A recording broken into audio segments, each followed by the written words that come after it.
ஜனநாயகன் விஜய் அவர்களுடைய கடைசி இசை வெளியீட்டு விழா மலேசியாவில் அதிகமான மக்கள் கூட்டம் கூடிய நிகழ்ச்சியாக இது ரெக்கார்ட்ல இடம்பெற்றிருக்கு. இந்த நிகழ்வினால மலேசியாவில் உள்ள அனைத்து ஹோட்டல்களும் ஃபுல்லாகி இருக்கு. இந்த இசை வெளியீட்டு விழா நிகழ்வை காண வந்த ரசிகர்களால ஒட்டுமொத்த மலேசியாவும் டிராபிக் ஆகி ஸ்தம்பித்து போயிருக்கு. நடிகர் விஜய் நடிப்புல வெளியாக உள்ள ஜனநாயகன் படத்தினுடைய இசை வெளியீட்டு விழா நேற்று மலேசியா தலைநகர் கோலாலம்பூர்ல உள்ள புல்கிட் ஜலீல் மைதானத்தில் நடைபெற்றுச்சு. இந்த விழாவில் விஜய் அவர்கள் பங்கேற்பதற்காக நேற்று முன்தினமே தனி விமானம் மூலம் மலேசியா போனார். இந்த நிகழ்வுல கலந்து கொள்ள 80,000 ரசிகர்களுக்கு அனுமதி வழங்கப்பட்டு இருந்துச்சு. அதே போல அரசியல் சார்ந்த விஷயங்கள் இந்த விழாவில் பேசக்கூடாது அப்படின்னு ஒரு நிபந்தனையும் வச்சிருந்தாங்க. இதுல மாலை 6 மணிக்கு தான் இசை வெளியீட்டு விழா என்பதால அதற்கு முன்பாக விஜய் நடிப்புல வெளியான திரைப்பட பாடல்களை வைத்து தளபதி திருவிழா என்ற பெயர்ல சாட் நடத்தப்பட்டு இருந்தது. மாலை 6:30 மணிக்கு மேல விஜய் விழா நடைபெறும் மைதானத்திற்கு வந்தார். அங்கு அமைக்கப்பட்டிருந்த ரேம்ப் வாக் மேடையில நடந்து சென்று ரசிகர்களை பார்த்து கையசைச்சார்.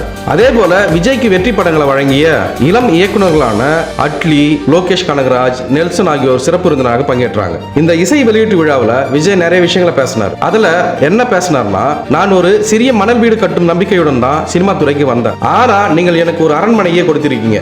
என்னை பொறுத்தவரை ஒரே ஒரு விஷயம் தான் முக்கியம். முதல் நாள்ல இருந்து என் கூடவே இருந்தது என் ரசிகர்கள் தான்.